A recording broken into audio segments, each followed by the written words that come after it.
انسان پر تکلیفیں کیوں آتی ہیں؟ دیکھیے، ہم جو مصیبتوں کے اندر گرفتار ہیں تو کوئی بندہ مصیبتوں میں گرفتار ہو کر کے یہ سوچتا ہے کہ یار کسی نے مجھے کچھ کر تو نہیں دیا ہے کہ میں مصیبت میں گرفتار ہوں۔ کبھی کوئی بندہ سوچتا ہے کہ یار کئی سیاسی پارٹیوں کی وجہ سے تو میں پریشان نہیں ہوں۔ کوئی بندہ سوچتا ہے کہ میں جو ہے وہ تجارت کی منڈی کے اندر میرے جو حاسدین ہیں میں ان کی وجہ سے تو پریشان نہیں ہوں۔ ایک بات اچھی طرح یاد رکھیں، یہ سارے مسائل ہوتے رہتے ہیں، میں اس کا انکار نہیں کرتا، مگر یاد رکھیں جو قوم گناہ کرتی ہے اس قوم کی تباہی کے لیے کسی دشمن کی ضرورت نہیں ہوتی۔ جو قوم گناہ کرتی ہے اس قوم کو پھر تباہ کرنے کے لیے کسی حاسد کی ضرورت نہیں ہوتی۔ جو قوم گناہ کرتی ہے اس قوم کی ذلت و رسوائی کے لیے پھر کسی حسد کرنے والے کی ضرورت نہیں ہوتی۔ جو قوم گناہ کرتی ہے اس کی بربادی کے لیے تیر اور بھالے اور بموں کی ضرورت نہیں ہوتی، اس لیے کہ جب کوئی گناہ کرتا ہے تو اس سے نفرت انسان کرے یا نہ کرے، اس سے دشمنی انسان کرے یا نہ کرے، اس سے نفرت قدرت کرتی ہے، اس کو دشمن قدرت بناتی ہے۔ اب آپ مجھے بتائیں، جس سے قدرت جو ہے وہ دشمنی کرے، قدرت جس سے نفرت کرے، قدرت جس کو دشمن بنا لے، آپ بتائیں کیا وہ انسان عزت پا سکتا ہے؟ کیا وہ انسان سکون پا سکتا ہے؟ کیا وہ انسان قرار پا سکتا ہے؟ کیا وہ انسان چین کی نیند سو سکتا ہے؟ میرے پیارے آقا صلی اللہ علیہ وسلم کے پیارے دیوانوں، اللہ اکبر، انسان غموں کے اندر زندگی گزار رہا ہے، انسان ڈپریشن کے اندر زندگی گزار رہا ہے، انسان بلاؤں میں زندگی گزار رہا ہے،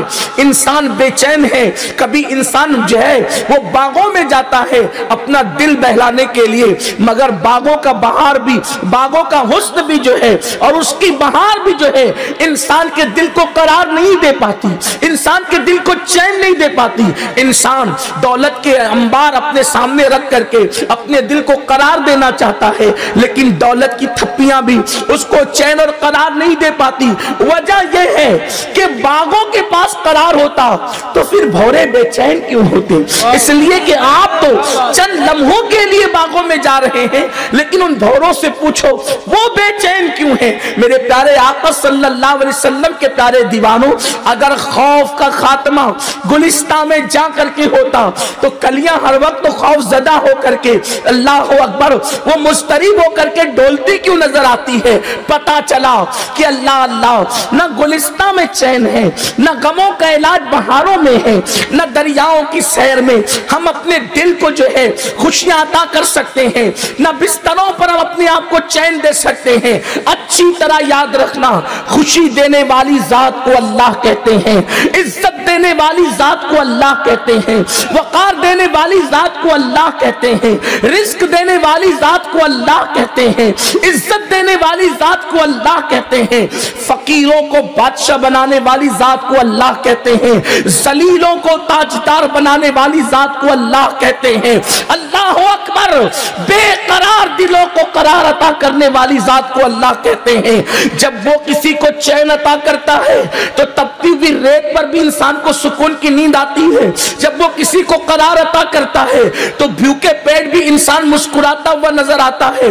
اللہ جسے دے دے اس کو کوئی محروم نہیں کر سکتا، اللہ جسے محروم کر دے اس کو کوئی عطا نہیں کر سکتا۔ اب پتا چلا ہمارے مسائل کا حل مخلوق کے پاس نہیں ہے، ہمارے مسائل کا حل خالق کی بارگاہ میں ہے۔ میرے پیارے آقا علیہ السلام کے دیوانوں، ہم جو پریشان ہیں، کوئی انسان یہ نہیں کہہ سکتا کہ میں سکون سے ہوں۔ اگر وہ یہ کہہ رہا ہے تو شاید وہ اپنی مشکلوں کو بھول رہا ہے۔ ہر انسان کے ساتھ کوئی نہ کوئی مسئلہ ضرور ہے، ملک کے وزیر سے لے کر کے مزدور تک کے سب کے مسائل ہے۔ خوشیاں لوٹ چکی ہے، چین لوٹ چکا ہے۔ کیوں؟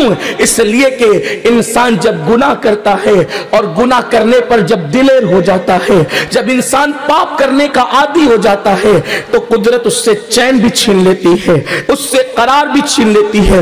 اللہ اکبر، کیا وجہ ہے؟ جو گناہ نہیں کرتے، جو گناہ نہیں کرتے